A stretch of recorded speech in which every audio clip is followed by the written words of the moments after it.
Well, good afternoon, everybody. I'm Deb Sofield, and you're listening to my weekly podcast series called Encouragement for Your Life. Most of you know I'm a national speaker, trainer, and coach. I like to say I help people find their voice and learn to use it. I'm also a conference speaker on the topics of public speaking, presentation skills, how to deal with the media, and crisis communication. I've got a number of other presentations on my website if you'd like to check those out. If your organization has an upcoming conference and you need a keynote speaker, I hope you'll reach out at debsofield.com. I would love to be a part. I've got a number of great books on the market. My best-selling book, Speak Without Fear. My book, Perfecting Your Platform. Both of those are on Amazon and Audible if you like to listen to books. And my series, Encouragement for Your Life, which is a compilation of these podcasts, they're available on Amazon, volumes 1 through 3. Just go into Amazon, type in my name, Deb Sofield. All my books will appear. Okay, well, we are now at the last of my series of emotions, and today I'm going to talk about the one that probably is the worst of all, and that is the emotion of greed. You've been terrific to stay with me through this series. Hang on, I'll come right back, and we'll start this one as it will be the last in the series. So as I mentioned, this is the last emotion in my series that I'm calling Emotions That Are Causing You Great Harm. And I want to finish with the one emotion that is as dangerous as the one I started with. If you remember, the first one was anger, because friends, anger is a cancer to your soul and it does great damage, not only to you, but to others. So I want to talk about one more emotion that I believe will wreck your amazing life, and that is greed. And that's my theme for today. So quick rundown. Once again, we started with anger, talk about the pain of personal shame. And then I spoke about jealousy, that green-eyed monster. You've got to keep that in check. And then we talked about the emotion of worry. And I think worry is a useless emotion because you can't do anything about it. And then I talked about scarcity. And scarcity is one that we don't think about as a damning emotion, but it can be because it will wreck your life. And then I had a frustration because a lot of us suffer with unresolved problems or unfulfilled needs, and you're going to have to make a change for your best life. And last week I spoke on fear, the damage fear can do to you if you're not paying attention to the signs that fear could be controlling your life. So you just need to focus. And so my final one is greed. The dictionary describes greed as a selfish and excessive desire for more of something than is needed. I also want to remind you that in the Bible, greed is one of the 7 deadly sins. Recently, I was having lunch with a friend whose name is Deb, and I asked her, because she's a very wise lady with a really good name, what emotion she had seen that had totally destroyed people she knew. And without batting an eye, she looked at me and she said, greed. That was interesting because that was the one emotion I wasn't sure I wanted to delve into because frankly, I just think it's messy. If you're like me, you grew up knowing the value of $1. You went to work at a young age to make as much money as you could. But there's a difference between those of us who work to make a good living and those who, in a sense, cross that invisible line. The line that's always one more job away and in the pursuit of the next almighty dollar. Many times, people will leave family and friends behind in the excessive desire for more than is needed. Again, the definition of greed. Now, I have no idea how much is enough for you, but I want to caution you about a few issues when it comes to this emotion of greed. Without a doubt, the idea of making good money or finding opportunity starts out innocently enough for you and your family until one day it stretches over the line. And then greed looks back and erases that line and never looks back again.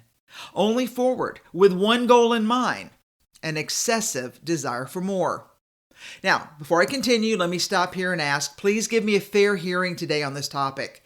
And if what I say about greed applies to you, or if you're wondering if you're a greedy person, well, you're going to know soon enough. And since you'll know, you will now have a choice to stay the same greedy person that you've become, or you'll realize how far you've allowed yourself to go down into that black hole of greed. And perhaps you can find forgiveness and healing to undo the damage that you've most likely done. And if you're strong enough, maybe you can even backtrack from this destructive path. I see greed when people purposefully do not share with others, so they will be the only one to benefit, or better stated, they have an attitude and selfish desire that it's all about me. I saw this with a friend once who would never tell anyone where she got her clothes altered because, she said, I never want to have to wait for the seamstress, who had to do the work for others when she needed something done. She just wanted the lady for herself, which is crazy when you think about it because the seamstress would go out of business working for one person. Selfish, greedy, unbecoming. Those are just a few of the words that describe this bizarre behavior. When someone shows a selfish and excessive desire for more of something than is needed. Friend, if you think it's all about you, newsflash, you're greedy. I had a friend who had a great doctor, and yet he would not tell anyone of the great physical success he had, since he didn't, as he said, I don't want to wait to be seen, when he was ill. Wow. When I hear stories like that, the person usually says, oh, Deb, I'm joking. They're not. They're greedy. And what's really damning is that in their greed, they cause harm to others. I frankly think it's inexcusable. And what is odd is that if someone did that to them, not tell them of a great doctor or an amazing seamstress, they would scream about how unfair and unkind and greedy that person is. But somehow, when it comes to them, they're really proud of their secret. Okay, I call that foolish behavior. I also see greed when people cherish things more than people or relationships. This greed really hurts family and friends because they don't understand the need to have more than what you already have, and since you're probably on top of the world as it is. Once again, it never starts out that way. But over time, when you spend an amazing amount of time on the boat, the car, the computer, or any other job or hobby that takes valuable time away from family and friends, hey, admit it. You cherish things more than relationships. And the question always is why? Because at some point, you will have it all by yourself. And let me tell you, from what I can tell, that's not a lot of fun. Let me remind you that the joy in life is the sharing of wealth, the opportunities and ideas. So, as they say, all boats rise. It's safe to say you can't take it with you. So why are you investing your extra time and energy on material goods when you could be investing in people? Now, don't tell me you're doing this for your family. Come on, that's a lie you've told yourself. You're working more hours and more jobs and more of anything to provide more for you. To meet this insatiable desire to be king of the hill, man about town, the beautiful social butterfly. Hey, you know what? Let's just own up to it if it's the truth. Hey, and good luck with that greedy behavior, because it's never going to be enough. And if you're living in your own head, well, that's going to be a lonely place. And your only hope is to buy your new friends. But when the money runs out, hey, guess what? I feel pretty sure so will they. I also see greed in what I call living life as a spectator. I find it greedy when people just want to watch and not pitch in and help. Have you ever had a friend or coworker who just wants to come to the party or meeting, but would never join the conversation, saying, oh, I'm just listening? I find many times it's a calculated demand for attention, but without being an active participant. These people never do their part, but expect everyone else to do the work, and then they want the benefit from the work of others. That's the old want something for nothing attitude that nobody likes. It's not professional, not appreciated by those who are doing the heavy lifting. Nowhere in life does it say you get a free lunch. Hey, I think you're special, but yeah, you're not that special. Get off your high horse, get to work, pull your weight, be part of the team. Don't sit on the sidelines. It's a greedy, selfish attitude, only wanting to jump in and lead the parade when the sun is shining. Hey, guess what? All your former friends know you do that, and we're still not impressed, no matter how wealthy you are.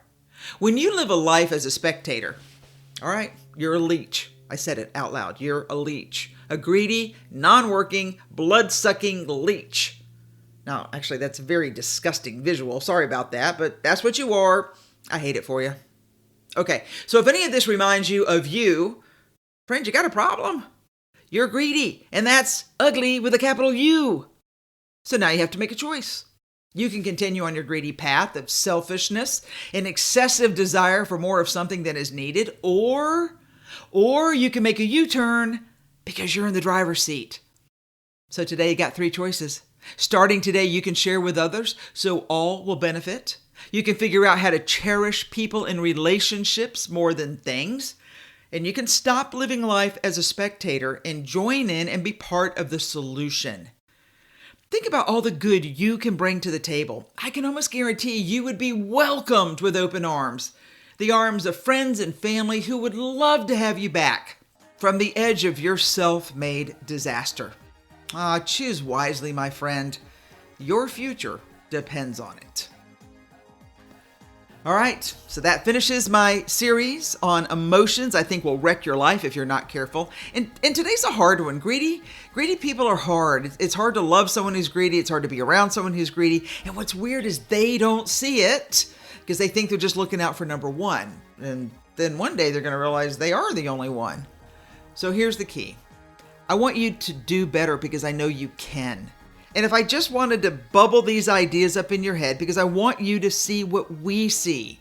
And friend, you're better than that. I know it. You know it. So let's get back on track.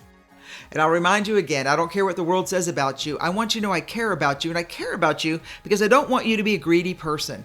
I want you to stop and think about how others are viewing you because one day you might need them and they won't be there. Why? Because you made a terrible choice. One that can be reversed. But you're going to need to work on it. I will walk alongside of you until we get to where you need to go, and we'll follow that dream together. All right, everybody, thank you for spending this time with me. I'm Deb Sofield. You've been listening to Encouragement for Your Life. Join me next week. I'll have a whole new show. Take care. Have a great weekend.